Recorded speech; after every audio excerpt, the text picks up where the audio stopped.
দেশে আনুষ্ঠানিকভাবে চালু হলো মার্কিন সার্চ জায়েন্ট গুগল ডিজিটাল সেবা গুগল পে।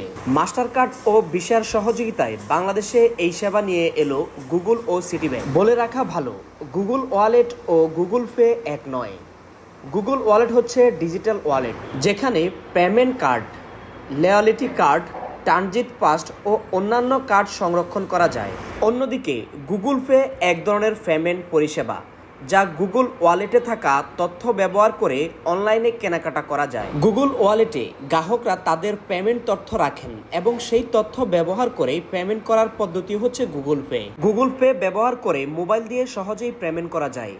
বিশ্বের অন্যান্য দেশে কেবল অর্থ দেওয়ার জন্য নয়, বরং আরও নানা কাজে ব্যবহার হয় এটি। তবে সবার আগে যে বিষয়টি জানা দরকার তা হচ্ছে প্রত্যেকটি পরিষেবায় কিছু সীমাবদ্ধতা থাকে। যেমন গুগল পে ব্যবহার করার জন্য অন্যতম 16 বছর হতে হবে, আর বয়স 18 বছর কম হলে তার গুগল পে অ্যাকাউন্ট খুলতে হলে তার মা বাবার অনুমতি লাগবে। গুগল পে অ্যাকাউন্ট খোলার জন্য অবশ্যই একটি গুগল অ্যাকাউন্ট থাকতে হবে। গুগল পে ব্যবহারের জন্য আপনার ডিভাইসে অ্যান্ড্রয়েড 5.0 ললিপপ বা তার পরের সংস্করণ থাকতে হবে। অন্যান্য সুবিধা যেমন কার্ড ফাস্ট বা ট্রানজিট পোস্ট যোগ করতে এবং ব্যবহার করতে চান, তবে আপনার ফোনে ন্যূনতম অ্যান্ড্রয়েড 7.0 বা এর পরে সংস্করণ থাকতে হবে। পেমেন্টের জন্য আপনার একটি ডেবিট বা ক্রেডিট কার্ড লাগবে।